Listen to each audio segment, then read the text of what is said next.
Hi friends, good morning. ఈరోజు మనం అంబలి తయారు చేసే విధానం ఎలాగో దాని యొక్క ప్రయోజనాలు ఏంటో తెలుసుకుందాం.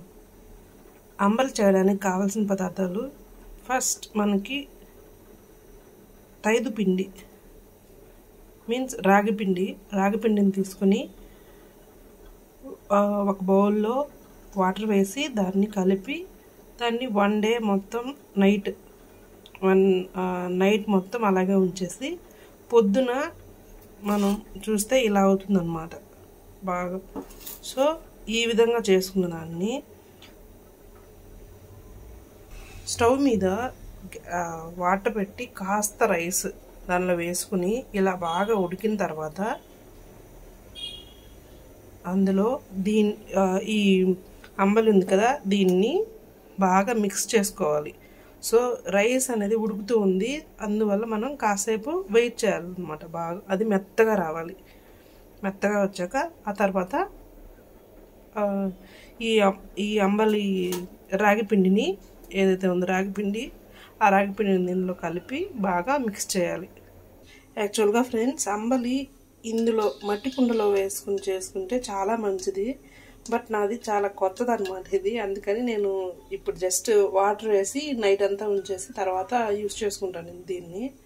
సో ఇప్పుడైతే నేను ఇందులోకి షిఫ్ట్ చేశాను వాటర్ అనేది. వన్స్ ఇది బాగా వేడెక్కాక అంబలిని కలుపుతాను అనమాట. చూడండి ఫ్రెండ్స్, నేను ఇప్పుడు రైస్ దానిలో కొద్దిగా వేసాను కదా, అది ఇలా బాగా ఉడుకుతుందన్నమాట. సో చూడండి, వీటిని నూకలు అంటారు మా దగ్గర. మీన్స్ బియ్యమే హాఫ్ అలా ఉంటుందన్నమాట. సో ఇలా బాగా కలపాలి కాసేపు. ఆ తర్వాత మంచిగా ఉడికిన తర్వాత ఇంకా బాగా అంబలిని అందులో మిక్స్ చేయాలి. హలో ఫ్రెండ్స్, ఇప్పుడైతే మనం వేసుకున్న రైస్ ఉడికిపోయింది. సో ఇప్పుడు మనం ఈ అంబలి ఉంది కదా, దీన్ని పోస్తూ కాస్త పోస్తూ మంచిగా కలిపెట్టాలి ఇలాగా. సో ఇప్పుడు నేను అదే చేస్తాను అన్నమాట.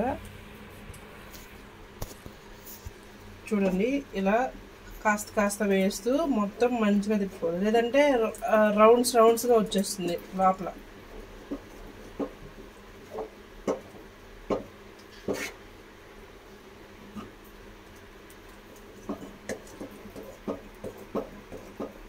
ఇలా మంచిగా తిప్పుకొని సిమ్లో ఉంచేసి చూడండి,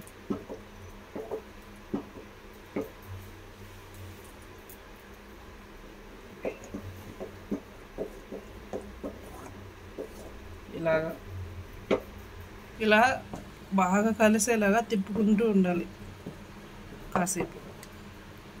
అంతే, మొత్తం కలిసిపోయింది. సో ఇప్పుడు మనం సిమ్లో పెట్టేసుకుని కాసేపు ఒక 5 minutes అలా బబుల్స్ వస్తాయి అన్నమాట. అలా ఉడికాక ఆఫ్ చేసేసుకోవడమే. అంతే ఫ్రెండ్స్, అంబలి రెడీ. తర్వాత దీన్ని నైట్ అంతా అలానే ఉంచేసి మార్నింగ్ మనం మజ్జిగలో వేసుకుని తినేయడమే. అంతే. Okay friends, thank you. Please మా వీడియోస్ కానీ మీకు నచ్చినట్లయితే please share and subscribe. Thank you. Bye bye.